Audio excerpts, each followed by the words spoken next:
श्री गणेश भक्तांनो, उद्याच्या शुक्रवारी म्हणजे 3/7/2026 रोजी संकष्टी चतुर्थी आहे. पवित्र असा दिवस आहे. हा दिवस म्हणजे गणपतीच्या कृपेचा दिवस.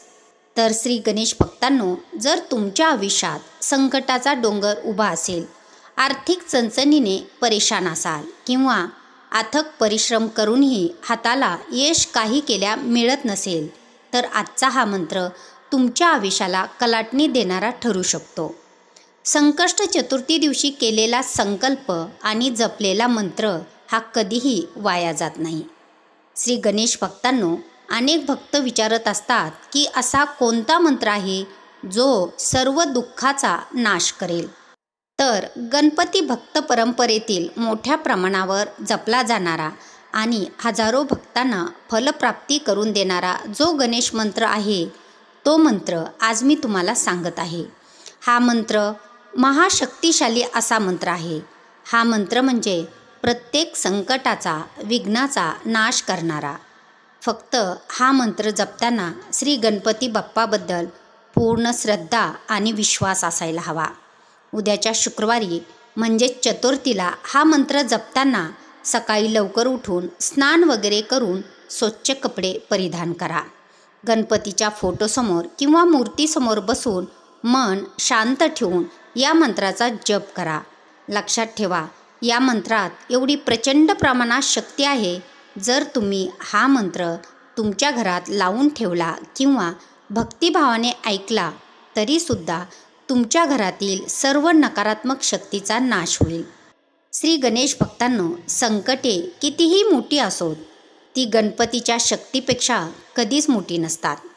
जेव्हा तुम्ही श्रद्धेने हा मंत्र जपता, तेव्हा तुम्ही या मंत्राच्या पवित्र ऊर्जेशी स्वतःला जोडून घेता. या मंत्रशक्तीने 2 दिवसात तुम्हाला तुमच्या आयुष्यात सकारात्मक बदल दिसायला लागतील. अडकलेली कामे मार्गी लागतील, धनसंपत्तीचा ओघ वाढेल आणि मनातील भीती कायमची निघून जाईल. मनातील सर्व संशय दूर करून हा मंत्र जपा किंवा ऐका आणि अनुभवा, गणपती बाप्पा तुमच्या प्रत्यक्ष पाठीशी उभे आहेत. हा मंत्र म्हणजे तुमच्या संकटांना तोडणारा एक शक्तिशाली असा हातोडा आहे. तर श्री गणेश भक्तांनो, व्हिडिओ आवडल्यास लाईक करा. चॅनलवरती नवीन असाल तर चॅनलला सबस्क्राईब करा आणि कमेंट्स बॉक्समध्ये श्री गणपती बाप्पा मोरया टाईप करा. चला तर मग पुढील काही मिनिटे आपणही या शक्तिशाली मंत्रजपाला सुरुवात करूया. ओम श्री विघ्नहाराय विघ्नेश्वराय सर्वसिद्धिप्रदाय नमः. ओम श्री विघ्नहाराय विघ्नेश्वराय सर्वसिद्धिप्रदाय नमः. ओम श्री विघ्नहाराय विघ्नेश्वराय सर्वसिद्धिप्रदाय नमः.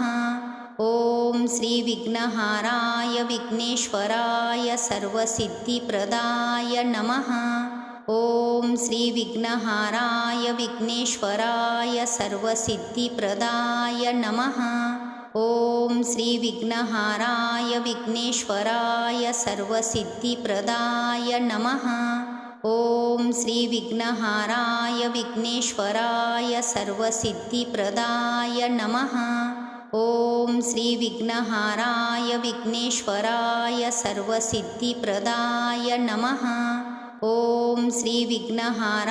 विघ्नेश्वराय सर्वसिद्धिप्रदाय नमः. ओम श्री विघ्नहाराय विघ्नेश्वराय सर्वसिद्धिप्रदाय नमः. ओम श्री विघ्नहाराय विघ्नेश्वराय सर्वसिद्धिप्रदाय नमः. ओम श्री विघ्नहाराय विघ्नेश्वराय सर्वसिद्धिप्रदाय नमः. ओम श्री विघ्नहाराय विघ्नेश्वराय सर्वसिद्धिप्रदाय नमः. ओम श्री विघ्नहाराय विघ्नेश्वराय सर्वसिद्धिप्रदाय नमः. ओम श्री विघ्नहाराय विघ्नेश्वराय सर्वसिद्धिप्रदाय नमः. ओम श्री विघ्नहाराय विघ्नेश्वराय सर्वसिद्धिप्रदाय नमः. ओम श्री विघ्नहाराय विघ्नेश्वराय सर्वसिद्धिप्रदाय नमः. ओम श्री विघ्नहाराय विघ्नेश्वराय सर्वसिद्धिप्रदाय नमः. ओम श्री विघ्नहाराय विघ्नेश्वराय सर्वसिद्धिप्रदाय नमः। ओम श्री विघ्नहाराय विघ्नेश्वराय सर्वसिद्धिप्रदाय नमः। ओम श्री विघ्नहाराय विघ्नेश्वराय सर्वसिद्धिप्रदाय नमः। ओम श्री विघ्नहाराय विघ्नेश्वराय सर्वसिद्धिप्रदाय नमः। ओम श्री विघ्नहाराय विघ्नेश्वराय सर्वसिद्धिप्रदाय नमः। ओम श्री विघ्नहाराय विघ्नेश्वराय सर्वसिद्धिप्रदाय नमः। ओम श्री विघ्नहाराय विघ्नेश्वराय सर्वसिद्धिप्रदाय नमः। ओम श्री विघ्नहाराय विघ्नेश्वराय सर्वसिद्धिप्रदाय नमः। ओम श्री विघ्नहाराय विघ्नेश्वराय सर्वसिद्धिप्रदाय नमः। ओम श्री विघ्नहाराय विघ्नेश्वराय सर्वसिद्धिप्रदाय नमः। ओम श्री विघ्नहाराय विघ्नेश्वराय सर्वसिद्धिप्रदाय नमः। ओम श्री विघ्नहाराय विघ्नेश्वराय सर्वसिद्धिप्रदाय नमः। ओम श्री विघ्नहाराय विघ्नेश्वराय सर्वसिद्धिप्रदाय नमः। ओम श्री विघ्नहाराय विघ्नेश्वराय सर्वसिद्धिप्रदाय नमः। ओम श्री विघ्नहाराय विघ्नेश्वराय सर्वसिद्धिप्रदाय नमः। ओम श्री विघ्नहाराय विघ्नेश्वराय सर्वसिद्धिप्रदाय नमः।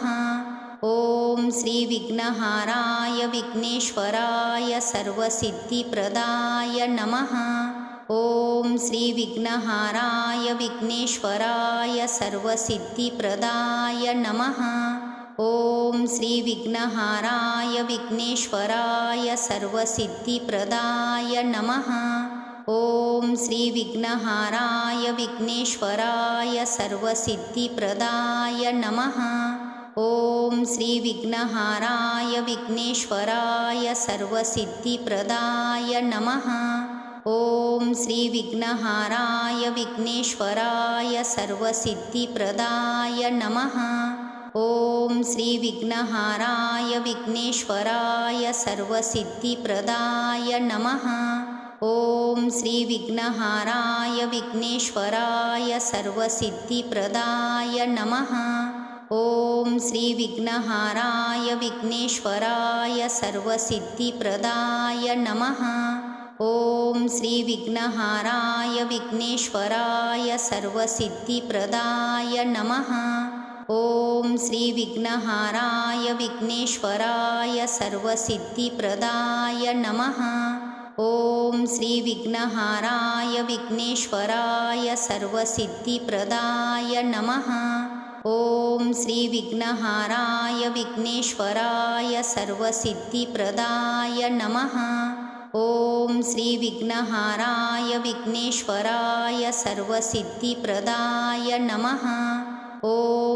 विघ्नहाराय विघ्नेश्वराय सर्वसिद्धिप्रदाय नमः। ओम श्री विघ्नहाराय विघ्नेश्वराय सर्वसिद्धिप्रदाय नमः। ओम श्री विघ्नहाराय विघ्नेश्वराय सर्वसिद्धिप्रदाय नमः। ओम श्री विघ्नहाराय विघ्नेश्वराय सर्वसिद्धिप्रदाय नमः। ओम श्री विघ्नहाराय विघ्नेश्वराय सर्वसिद्धिप्रदाय नमः। ओम श्री विघ्नहाराय विघ्नेश्वराय सर्वसिद्धिप्रदाय नमः। ओम श्री विघ्नहाराय विघ्नेश्वराय सर्वसिद्धिप्रदाय नमः। ओम श्री विघ्नहाराय विघ्नेश्वराय सर्वसिद्धिप्रदाय नमः। ओम श्री विघ्नहाराय विघ्नेश्वराय सर्वसिद्धिप्रदाय नमः। ओम श्री विघ्नहाराय विघ्नेश्वराय सर्वसिद्धिप्रदाय नमः। ओम श्री विघ्नहाराय विघ्नेश्वराय सर्वसिद्धिप्रदाय नमः। ओम श्री विघ्नहाराय विघ्नेश्वराय सर्वसिद्धिप्रदाय नमः। ओम श्री विघ्नहाराय विघ्नेश्वराय सर्वसिद्धिप्रदाय नमः।